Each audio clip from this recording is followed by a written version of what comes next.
They disabled a bunch of weapons. What is it? Witherhoard disabled. Witherhoard, yep, because it's got a dot that's awful. The Rose as well, because it's it didn't change archetype properly like they wanted it to. Yep.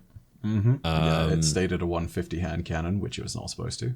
It's funny how they can do that. They can just disable stuff. They can just like the moon bounties. It was discovered. I mean, it was discovered. The lost sector on the EDZ, which is now which has not been disabled, but it's been reverted to what its loot changes should be.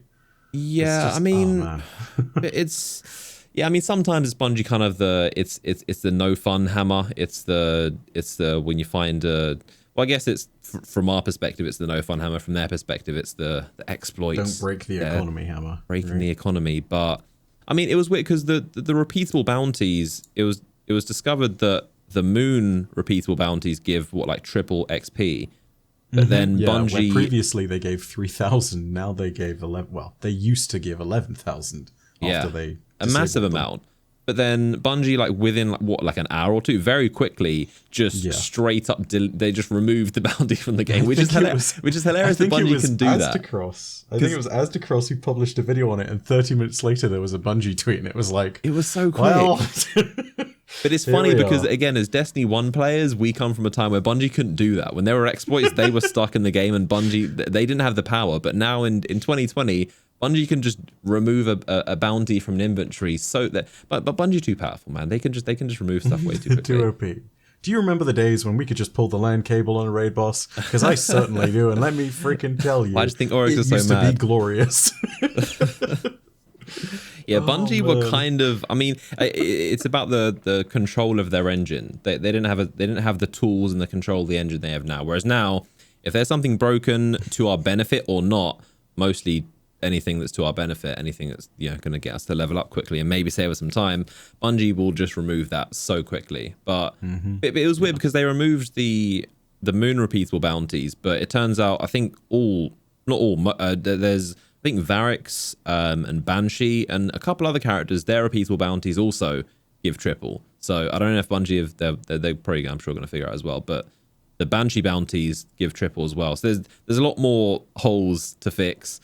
I mean the farming method that I used was the Hellmouth, which I can't even tell what's an exploit and what's a farm these days. Like, what's the difference? Just an efficient way to level up. It felt. Is it where you bounce back and forth between the? Yeah, you basically just hang around the Hellmouth. You kill the Trove Guardian, the Ogre Nightmare thing, Abomination on the bottom, and there's roaming, high value roaming targets. Public events. You just it's definitely not an exploit or anything. You just hang around. You just literally do public events and high value targets that appear, and they obviously drop at light level blues. But I mean, they nerfed the EDZ lost sector because I guess it dropped a little bit over. But yeah, was it really an exploit? That one I get because it was dropping stuff that was putting you up above soft cap. Every time you killed the boss, it guaranteed a legendary drop.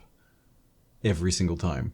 Oh yeah, because he was like nightmare, I think, or a wanted enemy. Yes, it was like the theory that we had when myself and Barb looked at it was that it was a nightmare, but it was also technically what used to be a wanted enemy, and that potentially the two of them stacked. Now there's a ton of those in the game, so I feel like like in the Hellmouth, they're similar.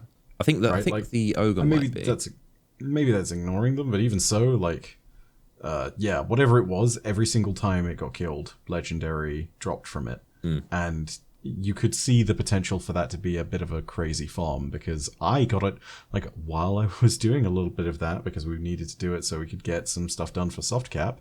I got a couple of legendaries that were god rolls, and I still got them. I kept them. Like there is a genuine valid economy reason for not having that in there. So, I used it while I could, and it's fine. Yeah, the first week's always is very generous with that. That's what you say? I was going to say also Bungie's very generous with that. They're not like I think it was Ubisoft Massive who saw players exploiting in a raid, and it was not. It's not like a bug. It was basically something similar to what we had with this soft cap thing, and they did something to the players' accounts. They basically gave them soft bans, I believe, or something. It's just like, thankfully, Bungie is not as egregious when it comes to their stuff. Like. You know, I think their policy has very consistently been, if you find something, we'll fix it, enjoy it while it's there, basically. Mm-hmm. You know, Yeah, like they with the acknowledge it's exception their of bad. hacking, which, you know, whatever. Yeah. Yeah.